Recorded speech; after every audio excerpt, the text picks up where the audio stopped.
Bonjour, bienvenue aux internautes de Tunisie numérique. Aujourd'hui, notre invité à la rubrique questions-réponses est Maître Mohamed Ammar. Bonjour Maître et bienvenue à Tunisie numérique. Bonjour et merci. Je précise Maître Ammar, Mohamed Ammar. D'accord, je m'excuse, Maître Ammar. Voilà. Donc, pour les personnes qui ne vous connaissent pas, dites-nous qui est Maître Ammar. Maître Ammar est un avocat près de la Cour de cassation depuis 15 ans. Il est actuellement à la retraite.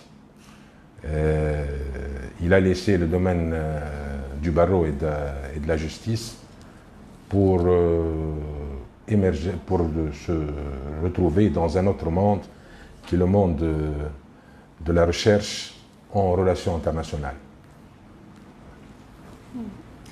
Donc, en parlant des relations internationales, le monde vit une situation chaotique entre guerre, terrorisme, faim, marasme économique, etc. Que revêtent ces termes selon vous, monsieur? Eh bien, pour saisir le sens véritable de ces termes et ce qu'ils dissimulent, il faut savoir que le monde a vécu depuis le XVIe siècle sous un système qui est un système monde moderne, qui est différent de tous les autres systèmes qui l'ont précédé dans l'histoire. Et donc, depuis le XVIe siècle, ce système est en train de gérer toute la planète. Ce système a un mode de production qui est un mode de production capitaliste, et sa règle première, c'est de privilégier l'accumulation infinie du capital. Ce monde-là, ce système monde donc de type capitaliste, s'est propagé à travers la planète depuis le XVIe siècle, depuis son socle euro-américain, vers le reste de la planète, par l'expansion économique et militaire. Et c'est un système qui a une caractéristique, c'est qu'il a répandu l'injustice à l'échelle internationale. Bien sûr, ceux qui ont pris la tête de ce mouvement-là, donc les Européens, ont considéré que ce système d'expansion était bénéfique pour tous les peuples, même ceux colonisés par leurs soins. Et on présente ce système, on le justifie comme étant un système qui présente un bilan globalement positif pour les populations concernées. Cette expansion, selon les dominants, est quelque chose qui a apporté, sous des vocables différents, ont été appelés sous des vocables différents, civilisation, croissance économique, développement et ou progrès. Tous ces mots, évidemment, ont été érigés en valeurs universelles et interprétés comme étant des choses qui sont bonnes pour le monde colonisé, et on a intégré ces termes-là dans le cadre du droit naturel. Bien sûr, donc, il a été décrété que tous les peuples qui ont bénéficié, donc tous les peuples colonisés qui ont bénéficié, ont reçu les bienfaits de ce système. Si on voulait résumer, on dirait que ce système, qui est un système unique parce qu'il s'est étendu sur la planète par l'expansion économique, militaire et l'exploitation des peuples conquis, est un système qui est un système des dominants. Et c'est eux qui guident la planète. D'accord. Donc, tôt, ce système monde de type capitaliste a été contesté. L'universalisme européen a-t-il triomphé? Certes, les détenteurs de puissance ont développé une rhétorique depuis le début de l'histoire du système monde, c'est-à-dire depuis le XVIe siècle, et il existe une ombre portée à cette rhétorique, qui est l'opposition à ce système, qui a démontré par ailleurs son côté expansionniste et donc injuste envers les pays qui ont été colonisés. Le débat donc théorique à porter sur l'universalisme. Les Européens nous ont présenté ce système comme étant le meilleur qui puisse exister, et puisqu'il a fait des pas géants de géants en matière scientifique et économique, donc les gagnants du système ont estimé qu'il est un système universaliste. En fait, cet universalisme, ils l'ont traduit à travers des concepts tels que les droits de l'homme, la prétendue supériorité de la civilisation occidentale fondée sur des valeurs et des vérités universelles, et l'assujettissement incontournable aux lois du marché. Et c'est là où or, ces termes-là, ce ne sont pas des évidences, elles sont complexes, elles méritent une analyse attentive, et une analyse attentive conduit à conclure que nous sommes devant un universalisme qui est partial et sert les intérêts des seuls dominants. Alors, sous couvert d'universalisme, bien sûr, c'est un droit d'ingérence que se sont arrogés les États dominants, et ils n'ont pas.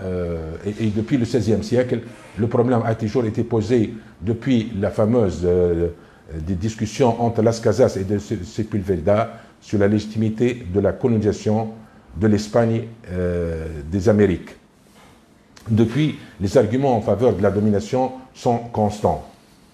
Et ils demeurent jusqu'à aujourd'hui. Quand on se rappelle la guerre de l'Irak, par exemple, c'est sous couvert de droit d'ingérence que se sont arrogés les Européens, qu'ils ont conduit cette guerre meurtrière contre l'Irak, par exemple. Et c'était le premier exemple de la réaction du système monde contre un État du Sud, un État pauvre, mais diabolisé pour les besoins de la cause.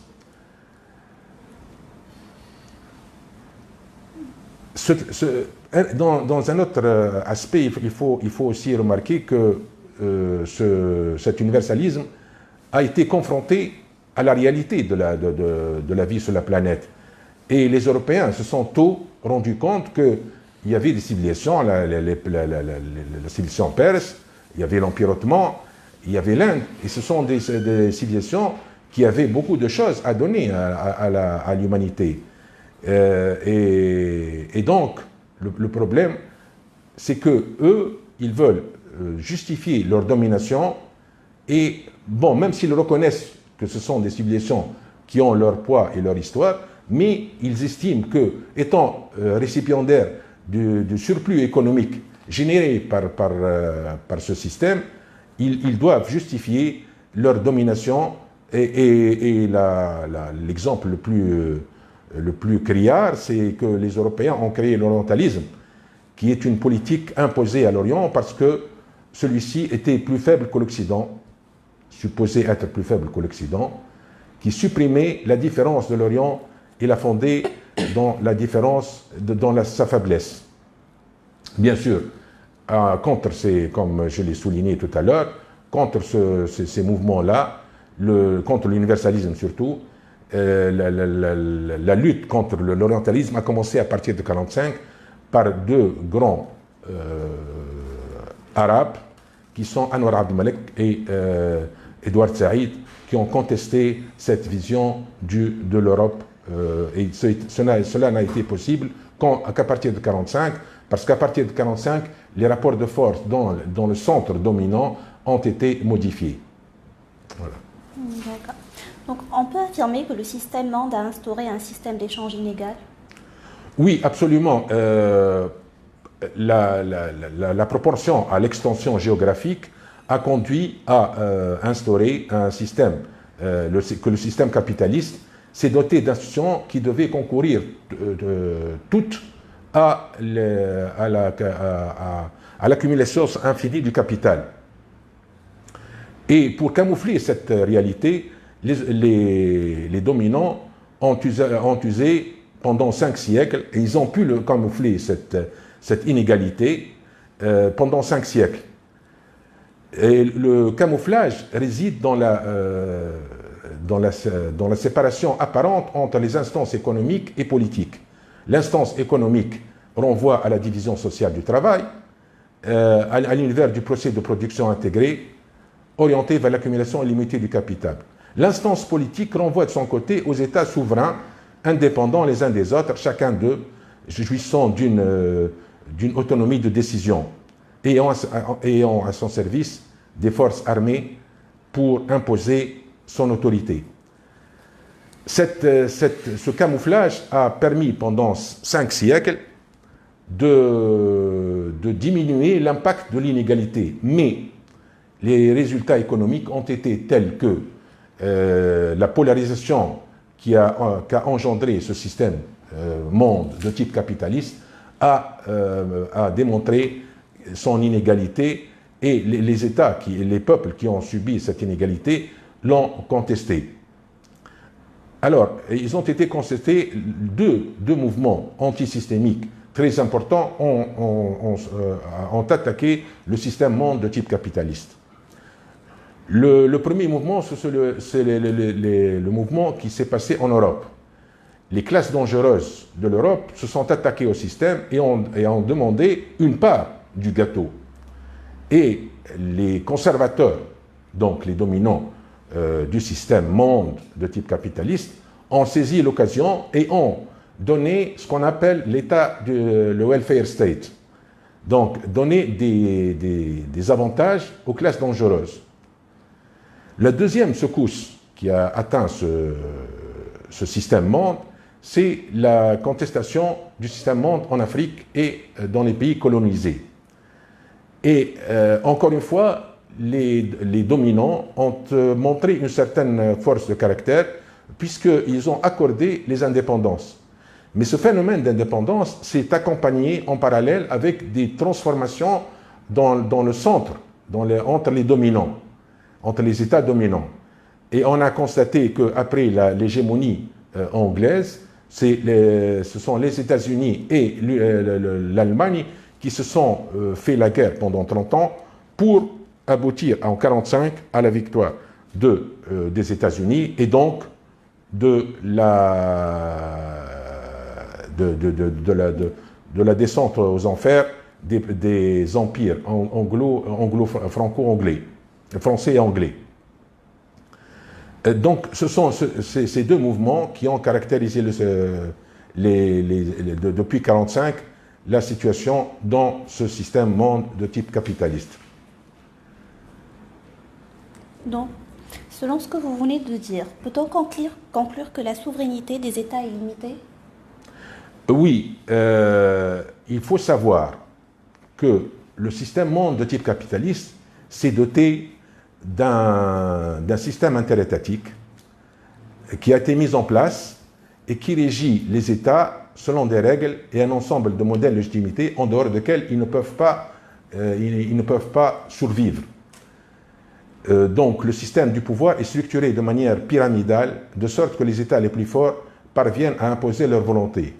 Et là, j'ouvre une parenthèse pour dire que, par exemple, quand on a voulu le changement dans les pays arabes en 2011, on a prétendu qu'on a fait une révolution. Bien sûr, ceux qui connaissent la structure des institutions créées par le système monde savent que c'est une forme de plaisanterie de mauvais goût, parce qu'on ne peut pas faire des révolutions. Ce sont les États les plus forts qui décident de l'avenir des États les plus faibles. Et donc, ni Bouazizi, ni les droits de l'hommistes n'ont rien fait. Ils ont été les laquais qu'on a utilisés pour assurer les transformations recherchées. Alors, comment expliquez-vous les révolutions et l'implosion du système? Alors, le système monde a des règles contraignantes. Et si la Révolution française a pu institutionnaliser deux nouvelles conceptions du monde. Un, le changement politique était devenu normal. Deux, la souveraineté résidait dans le peuple et non plus chez un souverain. Vous vous rappelez qu'on était en système féodal en Europe après à la Révolution française. Le système monde de type capitaliste qu'on est en train de présenter est devenu ferme sur ses pieds. Donc il y a eu un changement total Et cette révolution donc a consacré ces deux principes qui travaillaient les intérêts des classes dominantes. Ce qui s'est passé, c'est qu'en 1905, le Japon a pris la revanche sur la Russie en 1905. Et donc, ça a été interprété par les dominants comme un événement d'une grande importance. Mais avant 1905, on avait la révolution de 1948. Et la révolution de 1948, véritablement, était une révolution, mais les dominants ont compris qu'il fallait donner des concessions aux classes dangereuses de l'Europe. De l'Europe. 1848, on parle de l'Europe, on ne parle pas du reste des pays colonisés. Et donc, l'intelligence de la classe dirigeante de l'époque a été de donc concéder des concessions, et ça a amené, cette révolution a amené les conservateurs à décider que le réformisme rationnel s'applique au monde entier. Le réformisme rationnel, ça veut dire donner des avantages au compte-gouttes, mais il ne faut pas que les classes dangereuses du monde européen croient trop aux promesses qui ont été faites. Et nous avons enfin, puisque vous parlez de révolution, je parlerai de la révolution de 68 qui fut une explosion mondiale. Elle s'éleva contre le leadership américain, contre la trahison de la gauche et contre tout ce qui caractérisait le système monde de type capitaliste depuis son évolution. Donc, le système monde a imposé ses règles aux pays nouvellement indépendants. Votre avis? Alors, c'est important, et là où il faut être très clair sur ce point-là, parce que je disais tout à l'heure que nous avons un mouvement antisystémique qui a été les mouvements de libération nationale. Les hommes politiques de ce mouvement ont été très rapidement confrontés aux limites fixées par le système monde à ces nouveaux pays indépendants. Et les hommes politiques de l'indépendance ont pu user à un certain moment du rapport de force entre les États-Unis et l'URSS victorieux suite à la Deuxième Guerre mondiale et de leurs problèmes internes pour grignoter quelques avantages à leur peuple. Mais à partir des années 70, les choses ont totalement changé et les limites sont devenues très contraignantes pour les États du Sud. C'est ce qui explique que l'évolution n'a pas été si florissante et que certains ont cru que l'indépendance n'a rien apporté. Certains répandent cette idée, mais en réalité, les gouvernants de cette époque-là ont été affrontés aux limites posées par le système dominant. Et donc, bien entendu, à partir des années 70, déjà, ils ont été soumis aux deux jumelles de Bretton Woods, à savoir la Banque mondiale et le FMI, qui devaient indiquer l'orientation de ces États dans le domaine économique, politique et social. Et quand on sait que ces deux institutions créées à la fin de la Seconde Guerre mondiale sont dotées d'une idéologie libérale extrême, on ne pouvait pas espérer une situation meilleure que celle que l'on vit actuellement. Et l'implosion du système, monsieur, selon vous? Alors, l'implosion du système. Ce système, donc, à partir des années 70, a commencé à chanceler.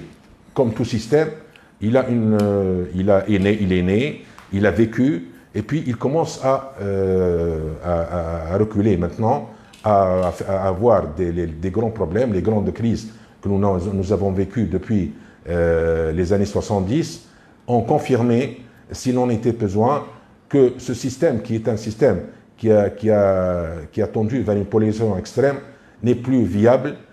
L'humanité est aujourd'hui à la recherche d'un autre système. Samir Amin l'a bien, je crois, expliqué. Nous sommes dans une position où les multinationales sont devenues tellement puissantes, tellement fortes, qu'ils sont capables de diriger les États, et ce n'est pas l'inverse qui est vrai.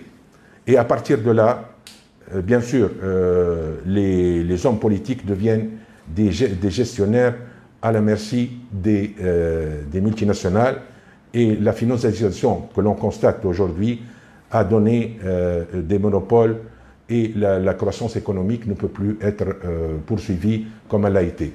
Et parce que le système n'a jamais été un système, ça a toujours été un système unique qui consacre la polarisation, et le système a donc implosé à partir des années 70. Et nous sommes à la recherche actuellement d'un nouveau système. Cette recherche peut durer 20 à 50 ans, et on ne sait pas sur quel système on va parvenir. J'ai expliqué la vie de ce système monde de type capitaliste, depuis son origine jusqu'à son implosion. J'ai voulu attirer l'attention de ceux qui sont capables de saisir que tous les événements que l'on vit dans les divers pays du monde ne sont pas le fruit du hasard, ils sont guidés, ils sont manipulés par un système de type économique, ils sont arrangés de sorte à travailler les intérêts des plus forts, les intérêts des plus puissants.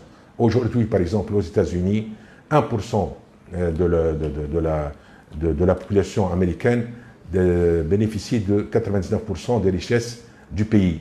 Alors, c'est imaginer quelle est la situation des pays du Sud. Si les États-Unis sont à ce niveau-là, les pays du Sud. En France, vous le remarquerez que depuis l'avènement du président français, le dernier président français, Macron, la situation des riches, les riches s'enrichissent et les pauvres s'appauvrissent. Ça, c'est le libéralisme tel qu'il est pratiqué aujourd'hui dans un système monde qui est en implosion. Merci beaucoup. Merci.